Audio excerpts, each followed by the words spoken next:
यहाँ जो generally diagram में दिख रहा है वह न्यूक्लियस वहाँ दिख रहा है हमें, और साइटोप्लाज्म यहाँ दिख रहा है। साइटोप्लाज्म के अंदर जैसे कि ये डीएनए डबल स्ट्रैंडेड दिख रहा है आपको। डीएनए जो है वो आरएनए में कन्वर्ट हो रहा है, डबल स्ट्रैंडेड से सिंगल स्ट्रैंडेड में। ये क्रिया ट्रांसक्रिप्शंस कहलाती है। फिर आरएनए जो है एमआरएनए में स्प्लिसिंग करके एमआरएनए का फॉर्मेशन करता है। इस क्रिया को स्प्लिसिंग कहेंगे। फिर एमआरएनए से एमआरएनए एक्सपोर्ट होगा। एक्सपोर्ट होने के बाद में अमीनो एसिड की चेन्स बनेगी। अमीनो एसिड फोल्ड होकर प्रोटीन का फॉर्मेशन बनाएगा। तो ये क्रिया ट्रांसलेशन के जीन एक्सप्रेशन क्या होता है।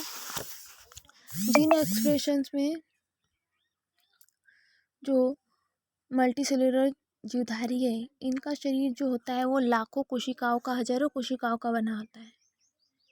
जो जीवधारी है वो भिन्न भिन्न प्रकार के कार्य करने के लिए भिन्न भिन्न प्रकार के टिश्यू अर्थात कोशिकाओं के समूह इनमें पाए जाते हैं। हम ऐसे भी कह सकते हैं कि जो कोशिकाएं हैं, प्रत्येक प्रकार की कोशिका है, इनका आकार एवं इनकी संरचना इनकी दृष्टि से ही विशिष्ट होती है, अर्थात वह विशिष्ट प्रकार के कार्य संपन्न करती है तथा विशिष्ट प्रकार की प्रोटीन्स का निर्माण करती है। दूसरी ओर यह तथ्य भी महत्वपूर्ण है कि जो जीवधारी है, इनका शरीर भी सभी कोशिकाएं एक ही कोशिका जायगोट के विभाजन के द्वारा बनती है, अर्थात उन सभी में एक ही प्रकार के जेनेटिक पदार्थ पाया जाता है। एक से आनुवंशिक सूचनाएं होने के बावजूद वह सब कोशिकाएं संरचना एवं आणविक संगठन में समान क्यों नहीं होती। यह स्पष्ट सभी कोशिकाएं हर समय संपूर्ण आनुवंशिक सूचना का उपयोग नहीं करती है। किसी एक समय में कुल आनुवंशिक सूचना में केवल एक भाग का ही उपयोग किया जाता है। इसे हम इस प्रकार से भी कह सकते हैं कि जो जीन्स होते हैं वो जीन्स का नियमन होता है, रेगुलेशन होता है, और जीनोम की कुछ जीन्स में यह निहित सूचनाएं या निहित सूचना की ही किसी समय विशेष पर अभिव्यक्ति होती है। जीन्स की अभिव्यक्ति यानी कि expression of genes. Expression of genes क्या होती है, ये हमें किसी प्रोटीन के अमीनो अम्ल का क्रम जीन अथवा डीएनए में उपस्थित नाइट्रोजन युक्त क्षारक के क्रम द्वारा निर्धारित होता है। एक जीन की अभिव्यक्ति तभी संभव होती है जब वह एमआरएनए में ट्रांसक्रिप्टेड हो जाए और एमआरएनए में अनुलिखित सूचना का प्रोटीन के रूप में ट्रांसलेशन हो जाए।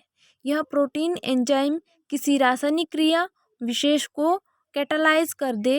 इससे स्पष्ट होगा कि जीन की अभिव्यक्ति यानी कि एक्सप्रेशन ऑफ जीन्स विभिन्न प्रक्रियाओं में एक विशिष्ट क्रम में फलस्वरूप होंगी। इसमें से प्रत्येक प्रक्रिया को अनेक प्रकार से नियमित किया जा सकता है। इस नियमन व नियंत्रण के लिए सूचनाएं विभिन्न प्रकार के सिग्नल्स से प्राप्त होती है। कुछ सिग्नल्स कोशिका के अंदर उत्पन्न होते हैं जिन्हें एंडोजीनस सिग्नल्स कहते हैं, जबकि कुछ संकेत या सिग्नल्स बाहरी पर्यावरण से प्राप्त होते हैं जिन्हें एक्सोजीनस सिग्नल्स कहेंगे। बाहरी संकेत डीएनए व आरएनए या प्रोटीन से अन्योन्य क्रिया कर विविध प्रकार के जीन्स एक्सप्रेशंस का नियमन करते हैं। विभिन्न जीवधारियों में जीन अभिव्यक्ति नियमन के लिए निम्न को नियंत्रित किया जा सकता है। कैसे? एमआरएनए की उपलब्ध मात्रा, एमआरएनए के प्रोटीन अनुवाद की दर, प्रोटीन उत्पादन की दर। अब हम देखते हैं जो किसी प्रोकैरियोटिक सेल्स हैं, जैसे कि जीवाणु, बैक्टीरिया, नीलहरित शैवाल या ब्लू ग्रीन एल्गी, इनमें जीन एक्सप्रेशन का रेगुलेशंस प्राय संसाधनों के किफ़ायती उपयोग तथा ऊर्जा दक्षता यानी कि एनर्जी एफिशिएंसी की प्राप्ति के लिए होता है। परिणाम स्वरूप जो प्रोकैरियोटिक जीन्स है, इनमें अभी जीन एक्सप्रेशंस या जीन रेगुलेशंस अधिकांशतः ट्रांसक्रिप्टर लेवल पर ही होता है। दूसरी ओर जो यूकैरियोटिक सेल्स है, इनमें जीवधारियों की जटिलता का विकास या डेवलपमेंट के नियमन के अधीन में ऊपर वर्णित विभिन्न प्रकार की नियमन प्रक्रियाएं के बीच एक बेहतरीन सामंजस्य बल दिया जाता है। इस कारण eukaryotic jeans regulation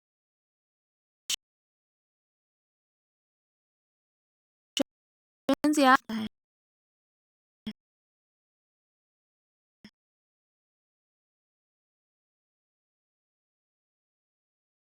gene regulation of gene expression में क्या देखा, जनरली जो मल्टीसेलुलर जीवधारियों का शरीर है ये अनेक कोशिकाओं का बना होता है। अनेक कोशिकाओं का बना होगा तो क्या होगा, जीवधारी में विभिन्न कार्य करने की क्षमता होगी।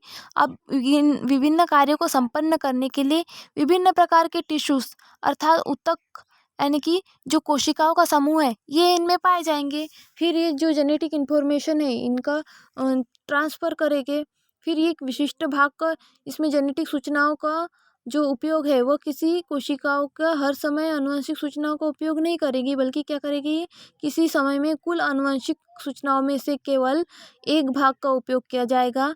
जिससे इस प्रकार से हम इसे जीन रेगुलेशंस या जीन एक्सप्रेशंस कह सकते हैं, या फिर जीनोम की कुछ जीन्स जिनमें निहित आनुवंशिक सूचनाएं ही किसी समय विशेष पर अभिव्यक्ति करेगी।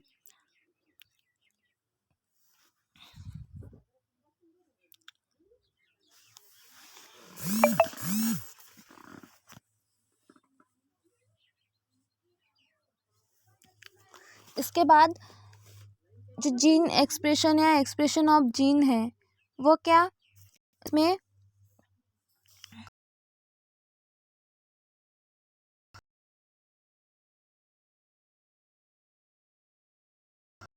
सिग्नल्स को प्राप्त होती है।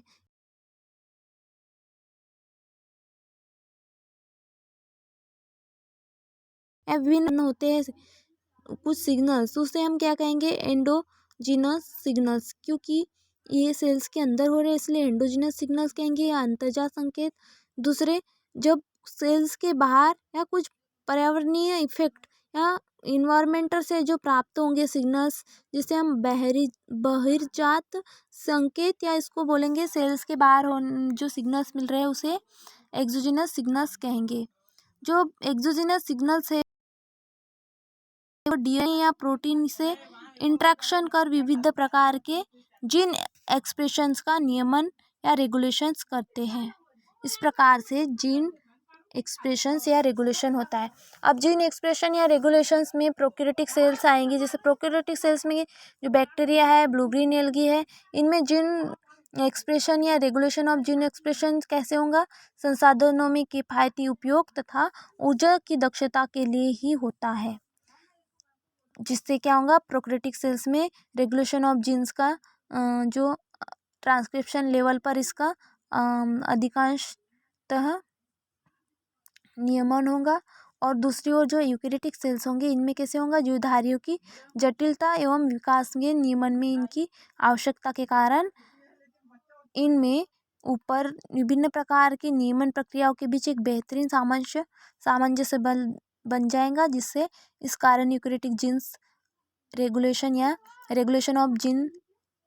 Regulations of gene expression in eukaryotics का अनेक स्तरों पर नियमन होता है।